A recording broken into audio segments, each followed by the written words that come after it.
Hello बच्चों, class 11 physics के मैं इसमें कराऊंगा न्यूमेरिकल्स आपको। मैं पूरी कोशिश कर रहा हूं कि क्लास 11 फिजिक्स के बच्चों को भी मैं काफ़ी मदद कर सकूं। और क्लास 12 में भी जब आप पहुंचेंगे जल्दी ही, तो बहुत सारा मटेरियल आपके लिए तैयार मिलेगा और आप धुआंधार पढ़ाई करके शानदार नंबर ला सकते हैं। अच्छा, क्लास 11 के न्यूमेरिकल का तो ये वीडियो है ही। इसके अलावा भी मैंने क्या किया है, डिटेल्ड वन शॉट आपके लिए बनाए हैं। अगर आपको हेल्प चाहिए तो डिस्क्रिप्शन में लिंक मिल जाएगा। पूरा यहाँ पर थ्योरी कवर है, न्यूमेरिकल्स हैं, इंपॉर्टेंट डेरिवेशंस है, सब कुछ मिलेगा यहाँ पर। और रिवीजन के लिए 30 मिनट की सीरीज भी बनाई है जो चैप्टर वाइज है, उसका भी लिंक मिलेगा। यानी आपके लिए 3 तरह के सीरीज आपको मिलने वाली हैं। एक तो डिटेल्ड वन शॉट जिसमें सब कवर है, 30 मिनट रिवीजन सीरीज, और ये न्यूमेरिकल सीरीज। तो जो बच्चे देखना चाहते हैं वो डिस्क्रिप्शन में वो लिंक मिलेंगे, क्लिक करके देख सकते हैं। और अरविंद एकेडमी चैनल को तो सब्सक्राइब कर ही लेना, क्योंकि अभी भी मदद मिल रही है और क्लास 12 में भी मदद आपको तगड़ी मिलने वाली है। अच्छा, उससे पहले एग्जामिनेशन अगर आपके नहीं हुए हैं तो फिजिक्स के लिए शॉर्ट क्वेश्चन मैंने आपके लिए बनाए हैं, जैसे कि एग्जाम में आपके आते हैं। और 20 से 25 क्वेश्चन आप लगा सकते हैं और अच्छा परफॉर्म कर सकते हैं एग्जामिनेशन के लिए। इसमें मैंने एनसीईआरटी के एक्सरसाइज और एग्जाम्पल्स और एक्सरसाइज के वीडियोस भी रिकॉर्ड करके इसके अंदर डाल दिए हैं। तो अगर आपकी प्रिपरेशन में आप सोचते हैं कि शॉर्ट क्वेश्चंस आपकी मदद मिल सकती है, तो जरूर इसको लगा लीजिए। और जो बच्चे शॉर्ट लेना चाहते हैं वो अरविंद एकेडमी ऐप को डाउनलोड कर लें, लिंक डिस्क्रिप्शन में मिलेगा। और उसका रिस्टोर सेक्शन में आपको शॉर्ट क्वेश्चन क्लास 11 के दिखेंगे, लेकर अपनी पढ़ाई को आगे बढ़ा सकते हैं। चलिए, जिस वजह से वीडियो बन रहा है यानी न्यूमेरिकल्स, करते हैं इंपॉर्टेंट न्यूमेरिकल्स लगाना शुरू, स्टार्ट करते हैं। अब ये सवाल देखिए कितना आसान लगेगा, क्योंकि आपने सारे सिस्टम को सीख लिया है। तो यहां लिखा, which of the following functions of time represent, कौन से फंक्शन पीरियोडिक हैं एंड कौन से हैं जो नॉन पीरियोडिक है। हमें इसका पीरियड भी बताना है। अगर पीरियोडिक फंक्शन है तो ओमेगा हमारा जैसा होता है वैसा ही है, omega is any positive constant. अब देखिए, sign omega T plus cos omega T, हमने जो लॉजिक और कॉन्सेप्ट पढ़ा है, ये साइन ओमेगा टी का टाइम पीरियड होता है 2 pi by omega. Omega T factor को देखिए, तो ये एक पीरियोडिक फंक्शन, और इसका भी टाइम पीरियड होता है 2 पाई बाई ओमेगा। दोनों का time period 2 pi by omega है। तो इस कंबाइंड एक्सप्रेशन, जो कि एक पीरियोडिक फंक्शन है फोरियर एनालिसिस के बेसिस पर, तो ये एक पीरियोडिक फंक्शन है और इसका टाइम पीरियड है 2 पाई बाई ओमेगा। क्योंकि इसका भी 2 पाई बाई ओमेगा, इसका भी 2 पाई बाई ओमेगा, तो time period 2 pi by omega. Orally कर लिया आपने।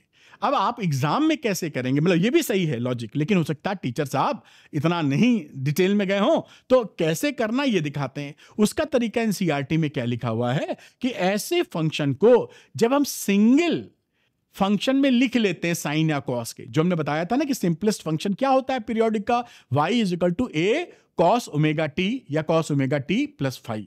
इसी तरह y is equal to a sine omega t या a sine omega T plus 5। अगर ऐसे फंक्शन में लिख लेंगे, this is the simple periodic function, तो उसका हम टाइम पीरियड फट से निकाल लेते हैं। तो यही बात मैंने यहां लिखी है कि sine omega T plus cos omega t is a periodic function. It can be written as, कैसे लिखा पीरियोडिक फंक्शन, क्योंकि ये पीरियोडिक दोनों मिलके पीरियोडिक, और फंक्शन हमने टाइम पीरियड निकाल लिया। अब यहां पर हम इसको क्या करेंगे कि एक साइन या कॉस के फॉर्म में लिखने की कोशिश करेंगे। उसके तहत √2 लिखा, मल्टीप्लाई करा, डिवाइड करा, √2 से मल्टीप्लाई, और साइन ओमेगा टी में 1/√2 से डिवाइड। और यहां देखिए 1/√2 इंटू कॉस ओमेगा टी, इस √2 से मल्टीप्लाई करोगे तो वापस ऊपर वाला आ जाएगा। अब √2 लिखा है साइन ओमेगा टी, और 1/√2 की वैल्यू होती है cos pi by 4, cos 45 degree. और 1/√2 को यहां लिख दिया साइन 45 डिग्री, क्योंकि हम फॉर्मूला बनाना चाहते हैं sine A into cos B plus cos A into sine B का। और ये कॉस ओमेगा टी, अब ये हो गया √2 sine omega T plus pi by 4। ये फॉर्मूला क्या था, sine A into cos B plus cos A into sine B, तो sine A plus B formula आ गया। अब ये देखिए सिंगल फंक्शन में आ गया है। अब ये जो सिंगल फंक्शन होता है, ये हमारा आप जानते ही हैं कैसा फंक्शन है, पीरियोडिक फंक्शन, सिंगल साइन या कॉस फंक्शन। और यहां एंगल ओमेगा टी केवल लिखा हुआ है, इसलिए देखिए y is equal to a sine omega T plus 5, और इस ओमेगा का time period 2 pi by omega होता है। तो इस बार ये एक पीरियोडिक फंक्शन है और इसका time period 2 pi by omega है। जो हम ओरली कर चुके थे वही चीज निकली है यहां। और इसको function is periodic with t बराबर 2 पाई बाई ओमेगा। बात समझ में आई होगी। वेरिफिकेशन के लिए अगर हम इस पे, ये देखिए पीरियोडिक फंक्शन का मतलब वही होता है कि एक पर्टिकुलर समय के बाद अपने को रिपीट कर दे, है ना, वही पीरियोडिक है। तो इसमें जो एंगल में अगर मैं 2 पाई लगा देता हूं, तो ये 2 पाई करोगे तो फिर से वही चीज आ जाएगी, देखिए जोड़ घटा के। आप जानते हैं 2 पाई जोड़ दोगे वापस आ गया। तो ये यहाँ पर आपने देखिए इसका कैलकुलेशन बनाया और ये वैल्यू घूम फिर के ये निकल के आ गई, ये ओमेगा टी प्लस 5 और ये 2 पाई बाई ओमेगा इसका टाइम पीरियड हो गया। तो ये आप देख पाए होंगे कि किस तरीके से ये मामला वेरिफिकेशन भी किया गया और एग्जाम में इस तरीके से आप कर दीजिए तो शांति उनको मिल जाएगी। अदरवाइज जो लॉजिक मैंने बताया एकदम फर्स्ट क्लास लॉजिक है और एकदम सही बात निकलती है। तो यहां पर ये क्या कोशिश की गई है, क्योंकि इस लॉजिक से ना सेकंड वाले क्वेश्चन को ये नहीं करेंगे, ध्यान रखिएगा, इसीलिए मैं बता रहा हूं। सेकंड वाले में इन तीनों को एक फंक्शन में लिख दें तो हमारा वो पीरियोडिक तो अभी भी है लेकिन वो उसका टाइम पीरियड निकाल पाएंगे। लेकिन it is difficult to write in second case, it is difficult to write 3 factors into 1, बहुत मशक्कत ले लेगा। तो उसके लिए ये मेथड नहीं अप्लाई करते हैं, जो हम इसके लिए बताए थे वो मेथड अप्लाई करते हैं। आइए देखते हैं, मेरे ख्याल से बात पकड़ में आई होगी, इंपॉर्टेंट सवाल है, नोट कर सकते हैं। अब देखिए सेकंड की बात कर रहे हैं, इसकी इस sine omega t cos 2 omega t and 4 sine 4 omega t, ये भी पीरियोडिक, ये भी पीरियोडिक, ये भी पीरियोडिक, तीनों पीरियोडिक, तो इसका कंबाइंड इफेक्ट भी पीरियोडिक। तो ये पीरियोडिक फंक्शन है। अब हम बात करते हैं इसके टाइम पीरियड के निकालने की। इसका टाइम पीरियड ओमेगा टी देखिए 2 पाई बाई ओमेगा, हमने पढ़ा था T1। इसमें ये 2 फैक्टर आ गया है, तो जितना टाइम पीरियड था उसको 2 से डिवाइड कर दो, तो ये वाला हो गया 2 पाई बाई ओमेगा का आधा, यानी 2 pi upon 2 omega pi by omega which is T2। और यहां देखिए 4 आ गया है, तो इस ओमेगा टी इसके टाइम पीरियड को 4 से डिवाइड कर दो, तो 2 पाई बाई ओमेगा को 4 से डिवाइड कर दीजिए, 2 पाई बाई ओमेगा को 4 से डिवाइड कर दिया, पाई अपॉन 2 ओमेगा, ये T1, ये T2, ये T3। अब आप देख रहे हैं कि T1 की वैल्यू है 2 पाई बाई ओमेगा, T2 की वैल्यू हो गई T1 बाई 2, ये इसका आधा करोगे तो ये मिल गया, और T3 की वैल्यू है इसका आप T1 बाई 4 दिखाई पड़ रहा है आपको। वही बात लॉजिक लग गई कि ये पहला वाला एक्सप्रेशन बाकी दो का मल्टीपल है। तो the period of the first term is a multiple of the periods of the last 2 terms. Therefore, the smallest interval of this periodic function will be T1. इन तीनों का, क्योंकि सबसे बड़ा वाला जो होगा वही एक समय बड़ा वाला जो है उसी के अंदर बाकी लोग रिपीट करके मिल रहे होंगे। कुछ ऐसा चक्कर हो सकता है, समझाने के लिए रफ डायग्राम, ये बड़े वाले का मान लीजिए पीरियड कुछ ऐसे है, ऐसे ऐसे करके यहां पहुंचा है, एक मतलब ये मान लीजिए 10 सेकंड में पहुंचा है, 10 सेकंड में बड़ा वाला। तो दूसरा वाला हो सकता है कुछ ऐसा हो, वो ज्यादा ऑक्सीलेशन कर रहा हो, टाइम पीरियड कम जाओ, वो ऐसे ऐसे ऐसे ऐसे करते करते पहुंचे लेकिन यहां पे कंप्लीट कर रहा हो, जबकि इसका टाइम पीरियड देखिए कम था, लेकिन वो क्योंकि बड़ा वाला तो इतनी दूर है इसलिए सब कुछ कंबाइंड यहीं पर हो पा रहा है। ये लॉजिक थोड़ा पकड़िएगा। तीसरा मैंने बनाया नहीं, दो से ही बात समझ ली है। तो इसका जो टाइम पीरियड आ गया आंसर वो 2 पाई बाई ओमेगा आ गया। तो इसमें मेथड ये लगाया है, इसमें नहीं किया कि इन तीनों को सॉल्व करके हम सिंगल साइन या कॉस में लाएं, वो टीडीएस लंबा झंझटिया मेथड है, इसलिए ये बात यहां दिखाई है।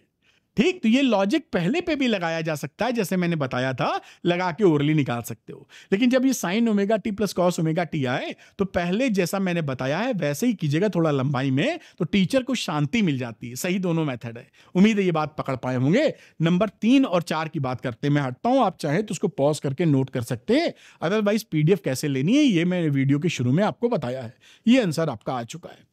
यहां पर नंबर 3 की हम लोग बात करते हैं, तो ये जो फंक्शन है 1 अपॉन ई की पावर माइनस ओमेगा टी, इसको देखो ऐसे भी लिख सकते हो, इस फंक्शन को 1 अपॉन ई ओमेगा टी भी लिख सकते हो, उम्मीद है दिख रहा होगा ओमेगा टी। ठीक, अब जैसे जैसे टी बढ़, ई क्या होता है, एक कैलकुलस में एलर्स नंबर होता है, करीबन 2.72 के आसपास, समझ लीजिए इररेशनल नंबर है, 2.72 के आजू बाजू है, तो गिनती पॉजिटिव, उसकी पावर टी है, तो जैसे जैसे आप टी बढ़ाओगे ये पूरा वैल्यू घट जाएगा, क्योंकि 2.72 का पावर है ना ये, तो ये बढ़ेगा नीचे वाला डिनोमिनेटर, तो डिनोमिनेटर घटेगा।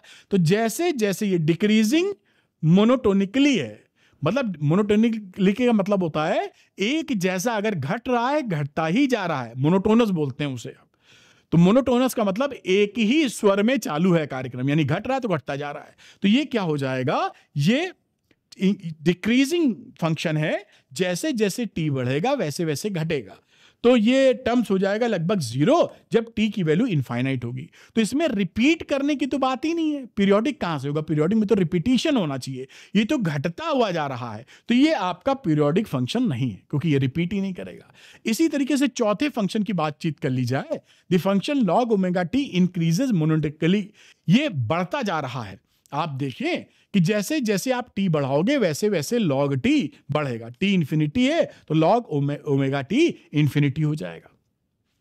तो ये भी लगातार मोनोटोनस है, मोनोटोनिकली इंक्रीजिंग फंक्शन है, तो ये भी कभी रिपीट नहीं करेगा अपने आप को, तो ये भी पीरियोडिक फंक्शन नहीं है। बेसिकली ये किसी फिजिकल डिस्प्लेसमेंट की इक्वेशन भी नहीं हो सकती, क्योंकि आप देख रहे हैं कि ये जहां पर आपका डिस्प्लेसमेंट इंफिनिटी होने लगता है वो कभी भी आपकी डिस्प्लेसमेंट की इक्वेशन नहीं हो सकती। तो ये पीरियोडिक नहीं है, नॉन पीरियोडिक फंक्शन है, और ये भी नॉन पीरियोडिक है, नेवर रिपीट इज वेल, तो नॉन पीरियोडिक है। उम्मीद है ये बात समझ में आई होगी लॉजिक के साथ। तो इंपॉर्टेंट सवाल था, मैं हटता हूं, 1 सेकंड में आप इसको पॉज करके नोट डाउन कर सकते। अब यहां पर आपको ये जो फंक्शन दिया है इसको आपको चेक करना है कि ये एसएचएम है कि नहीं, और एसएचएम अगर है तो इसका टाइम पीरियड भी हमको बताना है, अगर है तो देखिए इंपॉर्टेंट कॉन्सेप्ट जो मैं दोबारा समझा रहा हूं इस सवाल से बड़ी बात का जिक्र करते हुए, कि अगर हम किसी फंक्शन को एसएचएम की स्टैंडर्ड इक्वेशन में रिप्रेजेंट कर सकें, स्टैंडर्ड इक्वेशन कौन सी,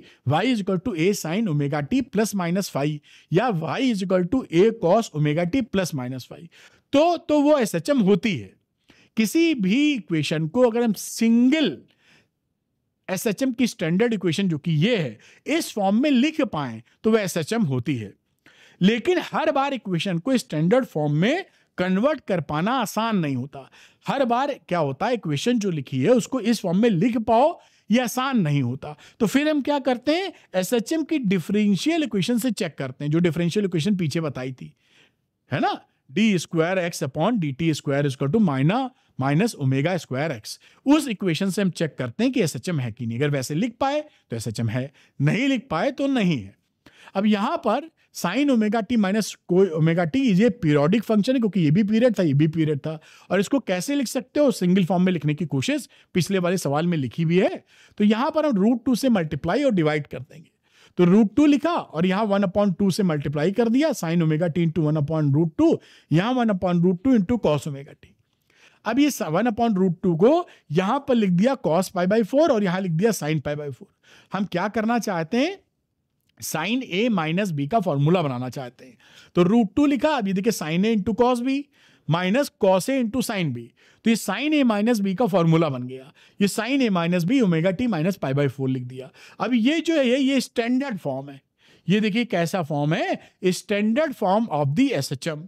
एसएचएम की स्टैंडर्ड इक्वेशन के फॉर्म में रिप्रेजेंट कर पाए हैं इसको, इसलिए ये एसएचएम है। ठीक, यहां ये बिल्कुल मामला सरल है। चाहो तो डिफरेंशिएशन वाला भी कर सकते हो, वो आपके लिए होमवर्क है अगर आप पढ़ने में इंटरेस्टेड हो। D square x upon d t square is equal to minus omega square x लिख पा रहे हो कि नहीं लिख पा रहे हो। और यहां इसका टाइम पीरियड क्या हो जाएगा, आपको बताया था कि जहां पर ओमेगा टी आता है उसका टाइम पीरियड 2π/ओमेगा हो जाता है, और अगर यहाँ 2 ओमेगा टी होता तो इस वैल्यू को 2 से डिवाइड कर देते, सिंपल एज दैट। तो आपने टाइम पीरियड भी निकाल लिया और ये एसएचएम है इसके बारे में भी बात कर ली और एक्स्ट्रा नॉलेज भी ले ली, जो आपको आगे के लिए बहुत ज्यादा हेल्प करेगी। तो उम्मीद करता हूं ये समझ में आया होगा। आप पॉज करके इसको नोट कर सकते हैं। चलती ये सवाल आ जाता है कि सवाल को करेंगे जिससे क्लैरिटी एप्लीकेशन भी जरूरी है, पकड़ बन जाए आपकी। आइए, a simple harmonic motion is represented by x बराबर 10 sin 20t प्लस 0.5, ये एसएचएम की इक्वेशन है। Write down its amplitude, angular frequency and frequency, time period and initial phase, 5 चीजें, and if displacement is measured in metres and time in seconds. 5 चीजें पूछी, बहुत ही सरल सवाल है। यहां पर देखिए ये इसकी इक्वेशन दे रखी, मैंने हाथ से लिख दी है जैसे बड़ा बड़ा दिखे, x बराबर 10 sin 20t प्लस 0.5। अब स्टैंडर्ड इक्वेशन जो होती है एसएचएम की उससे हम कंपेयर कर देंगे, है ना। यहाँ x लिखो y लो कोई फर्क नहीं, पीछे x बराबर a cos omega t plus phi naught लिखा था, तो वो पकड़ के नहीं बैठना, x लिखो या y लिखो, मतलब डिस्प्लेसमेंट से है ना। तो x is equal to a sine omega t plus phi naught. अब आप कंपेयर किए तो ये देखिए ये a वाली चीज तो 10 है, एम्पलीट्यूड a बराबर 10 मीटर, और यहां पर ओमेगा कितना आ गया है बेटा 20, तो एंगुलर फ्रीक्वेंसी जिसे आप बोलते हैं ओमेगा, वो 20 रेडियन पर सेकंड, इसकी यूनिट होती है रेडियन पर सेकंड। तीसरी बात, ये जो फाई नॉट है ये 0.5 है। ये फ्रीक्वेंसी, इससे फ्रीक्वेंसी निकाल लो तो ओमेगा होता है 2 पाई न्यू, तो न्यू की वैल्यू ओमेगा अपॉन 2 पाई, तो 20 को 2 पाई से डिवाइड कर दिया, 3.18 हर्ट्ज मिल गया, ये फ्रीक्वेंसी मिल गई। और दूसरी बात, इनिशियल टाइम पीरियड करो तो टाइम पीरियड होता है 2 पाई बाई ओमेगा, तो ये 2 पाई बाई ओमेगा या इसी फ्रीक्वेंसी को 1 अपॉन फ्रीक्वेंसी कर दो, तो 2 पाई बाई अपॉन 20 यानी पाई बाई 10 यानी 0.314 सेकेंड। और इनिशियल फेज जो आपने कंपेयर किया था, इपॉक या इनिशियल फेज 0.5 आपका आ गया है, ये आंसर आ गया। तो उम्मीद है बात पकड़ पाए होंगे। बड़ा अच्छा सवाल है, सरल सवाल है, लेकिन ऐसे सवाल आपके एग्जाम में मिलेंगे। आप पॉज करके नोट कर लीजिए। इस इक्वेशन को, इस न्यूमेरिकल को सॉल्व करते हैं। A body oscillates with SHM according to the given equation, ये इक्वेशन है, x बराबर 5 मीटर cos 2 पाई रेडियन पर सेकंड में यूनिट है, time plus pi by 2 at t बराबर 1.5 सेकेंड, t बराबर 1.5 सेकेंड। कैलकुलेट करना है डिस्प्लेसमेंट, स्पीड और एक्सेलेरेशन ऑफ द बॉडी। तीन चीजें निकालनी है। जब वो 1.5 सेकेंड का टाइम होगा तब की बातचीत हम कर रहे हैं। तो कंपेयरिंग विथ स्टैंडर्ड इक्वेशन, इसको हमने स्टैंडर्ड इक्वेशन से कंपेयर कर दिया, x बराबर a cos omega t plus 5। अब यहां पर ये ओमेगा की वैल्यू देखो कितनी आ गई, 2 पाई है ना, तो टाइम t ओमेगा इसका 2 पाई, तो टाइम पीरियड क्या रहा 2 पाई बाई ओमेगा, तो 2 पाई को 2 पाई से डिवाइड किया, 1 सेकंड आ गया। दूसरी t बराबर 1.5 सेकंड पर क्या एम्पलीट्यूड भी कंपेयर कर लोगे तो a बराबर 5 मीटर आ जाएगा। अब 1.5 सेकंड पे डिस्प्लेसमेंट कितना है, इसके लिए इस इक्वेशन में इस टाइम की जगह आप 1.5 सेकंड पुट कर दीजिए। पुट कर दिया, देखिए डिस्प्लेसमेंट एट 1.5 सेकंड। ये देखिए, इस कुछ नहीं करना, इस टाइम की जगह 1.5 लिख देना है। भाई इक्वेशन है, जिस टाइम पे चाहिए वो टाइम की वैल्यू रख दो। तो x बराबर 5 cos 2 pi into 1.5 plus pi by 4। अब ये 1.5 को 2 से मल्टीप्लाई करोगे तो ये हो जाएगा 3 पाई, तो ये वैल्यू होगी 5 cos 3 pi plus pi by 4। अब ये आप फॉर्मूला जानते होंगे, 3 पाई प्लस थीटा, कुछ पाई प्लस थीटा कितना होता है, तो ये माइनस कॉस थीटा होता है। तो ये cos 3 pi plus theta is equal to minus cos theta, तो माइनस कॉस थीटा यानी minus 5 cos pi by 4। cos pi by 4 का मतलब है cos 45 डिग्री, 1/√2। तो ये हो गया 1/√2 का मतलब होता है 0.707। तो -5 इंटू 0.707 से मल्टीप्लाई मारा और वैल्यू आ गई -3.535 मीटर। तो ये आप निकाल पाए डिस्प्लेसमेंट जबकि टाइम 1.5 सेकेंड था। अब दूसरी बात कर रहे हैं स्पीड की, तो स्पीड के लिए इस इक्वेशन को ना हमको v निकालने लिए dx/dt करना पड़ेगा। या तो सीधे फॉर्मूला जो याद है वो रख दीजिए, या आप डिफरेंशिएट करके कर दीजिए। तो मैं डिफरेंशिएट करके दिखा रहा हूं।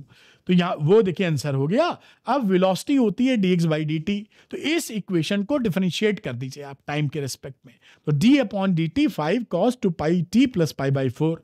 जब आप डिफरेंशिएट करेंगे, पाई कांस्टेंट बाहर, cos थीटा का होता है माइनस साइन थीटा, और t के रिस्पेक्ट में कर रहे हो तो जो फैक्टर है वो मल्टीप्लाई हो जाता है। तो 5 माइनस आ गया 5, 2 पाई से multiply sine 2 pi t plus pi by 4, 5 into 2 यानी 10 पाई। तो ये -5 इंटू 2 पाई, और ये t बराबर 1.5 पर आपको निकालना था वेलोसिटी, तो t की जगह 1.5 रख दिया। आगे बढ़े तो -5 इंटू 2 पाई साइन, ये हो गया 3 पाई प्लस पाई बाई 4। अब आप जानते हैं sine 3 pi plus pi by 4 क्या होता है, माइनस साइन थीटा। तो ये जब माइनस आएगा तो माइनस माइनस प्लस हो जाएगा, 5 इंटू 2 पाई और साइन थीटा मतलब sine pi by 4। Sine pi by 4 की भी वैल्यू 1/√2 होती है। तो ये हो गया 5 इंटू 2 पाई की वैल्यू 22/7 और 1/√2 का मतलब 0.707। अब इसको कैलकुलेट कर लीजिए, 22.22 मीटर पर सेकेंड। ये आपका बेटा आ गया वेलोसिटी।